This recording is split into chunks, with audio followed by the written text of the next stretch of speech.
احمدہ و اصلی و اسلم علی رسولہ الکریم اما بعد۔ موت ایک ایسی حقیقت ہے جس سے کسی انسان کو انکار نہیں ہے۔ ہر انسان یہ تسلیم کرتا ہے کہ جو دنیا میں آیا ہے ایک وقت کے بعد اس نے دنیا سے واپس جانا ہے۔ قرآن مجید فرقان حمید میں اس حقیقت کو مال کے اتوسبان نے ان الفاظ کے ساتھ بیان کیا ہے: کل نفس ذائقۃ الموت۔ ہر انسان نے، ہر ذی روح نے موت کا ذائقہ چکھنا ہے۔ حافظ ابن حبان رحمہ اللہ تعالی بڑی کمال بات کہی ہے۔ آپ فرماتے ہیں کہ موت ایک چکی ہے جو مخلوق خدا کے درمیان چل رہی ہے۔ کوئی بھی ذی روح چیز ایسی نہیں ہے جو اس چکی کے دائرے سے باہر نکل سکے۔ اسی طرح آپ فرماتے ہیں کہ موت یہ ایک ایسا جام ہے، یہ ایک ایسا پیالہ ہے، ہر انسان نے اس پیالے کو پینا ہے، اس جام کو نوش کرنا ہے۔ اس کا ذائقہ وہ کیا ہے؟ ہر انسان نے اس کے ذائقے کو چکھنا ہے۔ کتنی عجیب بات ہے کہ جب اس حقیقت کو ہم مانتے ہیں، تسلیم کرتے ہیں، لیکن اس کے باوجود موت کی فکر، موت کی سوچ، مرنے کے بعد آنے والی زندگی کی تیاری وہ ہمارے اندر موجود ہے۔ اینما تکون یدرککم الموت ولو کنتم فی بروج مشیدہ۔ تم جہاں کہیں بھی ہو، تم بند قلعوں کے اندر موجود ہوگے، یہ موت میں وہاں بھی آ کر کے لے لے گی۔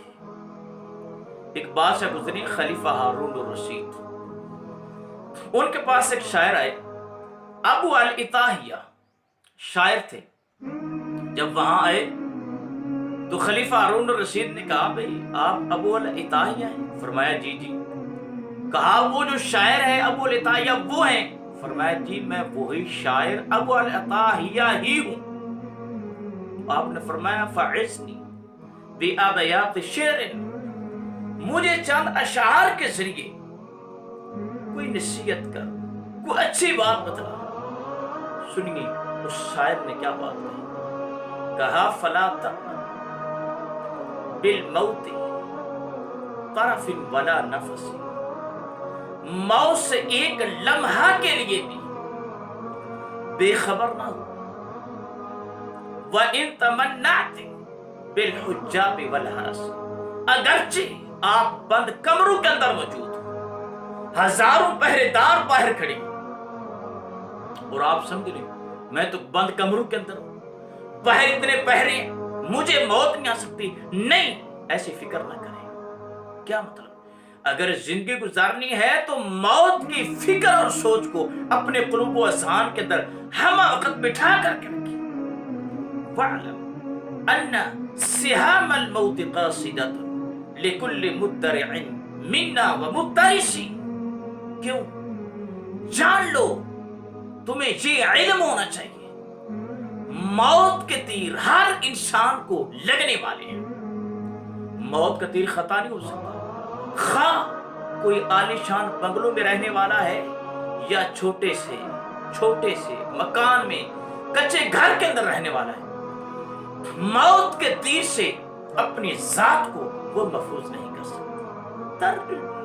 ترجو النجات ولم تسلک مسالکہ، نجات کی امید رکھتے ہو لیکن نجات کے رستوں پر چلتے نہیں۔ آپ سمجھتے نہیں ان السفینۃ لا تجری علی الجبس، کشتی یہ خشک جگہوں پر نہیں چلا کرتی۔ اگر نجات کی امید ہے تو اس کے حصول کے لیے نجات کے رستوں کو، نجات کے اسباب کو، نجات کے ذرائع کو اختیار کرنا پڑے گا۔ ابو جعفر البغدادی رحمہ اللہ تعالی آپ فرماتے ہیں کہ میں سندھ کے اندر ایک محل کے پاس سے گزرا تو محل کے دروازے پر یہ شعر لکھا ہوا تھا: نزل الموت منزلہ